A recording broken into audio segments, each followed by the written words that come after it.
Good people. Hope all is well. You're doing well. You've had a good week. The same. I've had a good week, and we are moving on well. If you have seen my past videos, I've been dealing with children, talking about children, food for children, how to handle children. Because if we take care of this generation for today, we are going to have a better tomorrow. So mostly I talk about parenting and taking care of kids. So today I have something different that I would like to share with us. And what I would like to share today is there are some things that we, as parents, we do and think that they don't affect our children. So I'm going to talk about some 5 things that parents sometimes we find ourselves doing and not knowing that they affect the psychological well-being of children. Today I would like to talk as parents, we need to live as example. We need to live so that we can be example and role model to our children.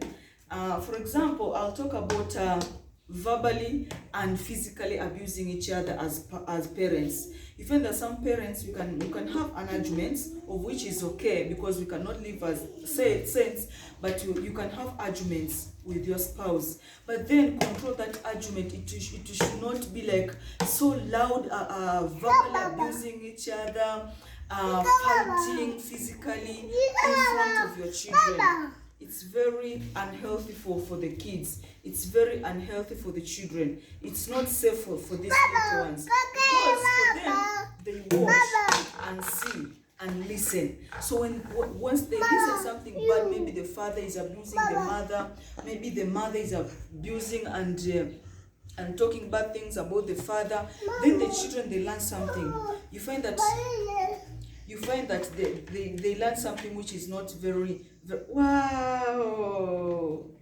They learn something which is not very healthy for them. So as parents, please control your anger. When you're angry at each other, please control that, because if you don't control it, it will affect the kids psychologically.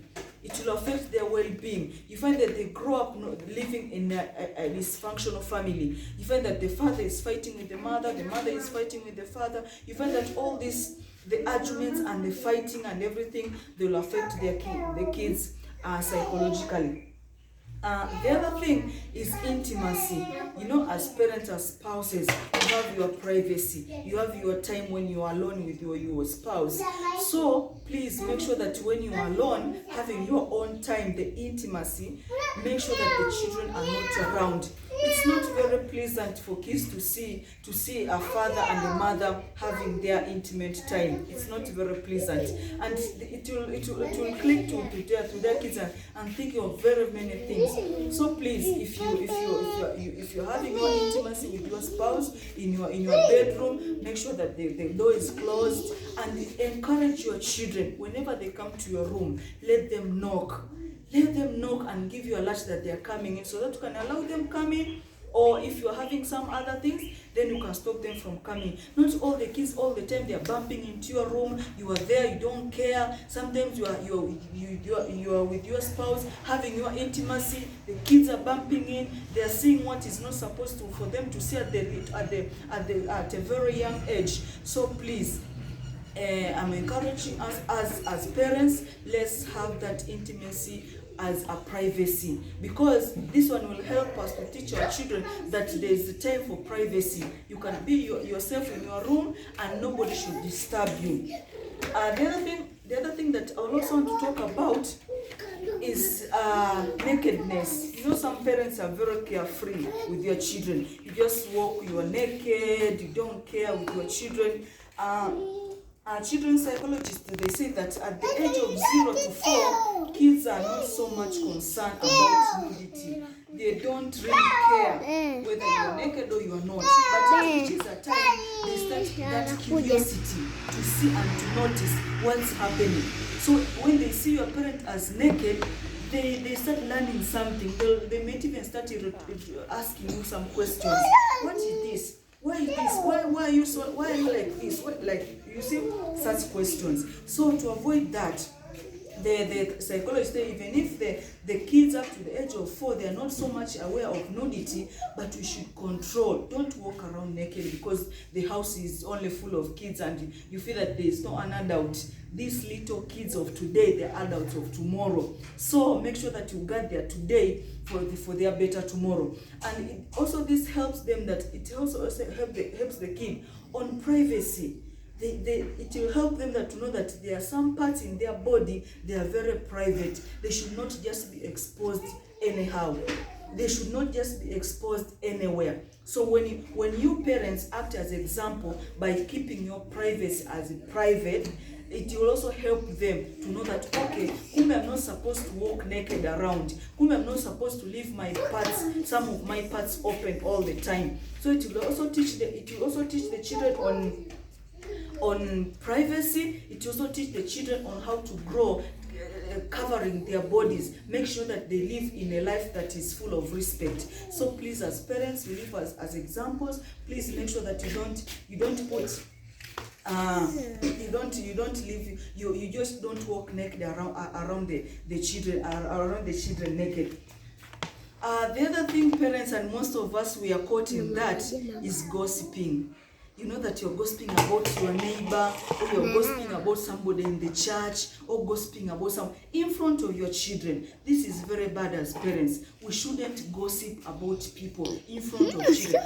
In fact, even gossiping is not something good. It's not godly. Why should you gossip about somebody? So you find that the parents, sometimes you're just seated alone with your kids. You see that your kids are playing with toys and you think that they don't listen to what you're saying. Please, parents, don't gossip about people. Don't gossip people in front of your children. They notice, and sometimes they can even shame you in front of that person you have been gossiping. You find that you have gossiped, and then you meet that person, and then your child will say, "Hey, Dad was saying this about you. Dad was saying this. Mommy was saying this about you." So you see, that's not good. So let's avoid gossiping in front of our children, because when you gossip in front of our children, it clicks in their mind, it stays there, and then they'll learn, okay, gossiping about people, it's not something bad, it's just something okay to gossip people.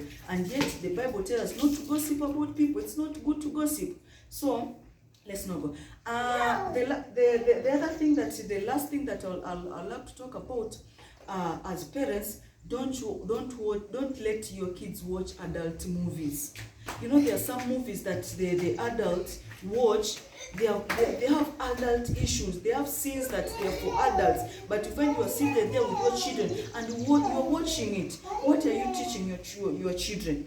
So you are teaching your children something that is not what? It's not okay. So if it's a movie for adult movies, just watch it alone in your bedroom with your spouse. But don't let every movie that for adult, you watch it with your children. So parents, please take precaution about these things, because they affect the psychological well-being of the children, they affect the mental well-being of the children, and they will grow up not knowing what is right and what is wrong. But as parents, we are the first guardians, we are the first role models, we are the first examples to our children. If we live right, our children will also follow our example. So please, parents, let's live as example to our children, and our children will follow what we are living. I love you so much. I love the children so much. Hope you have learned something, and hope to see you next time. Bye for now.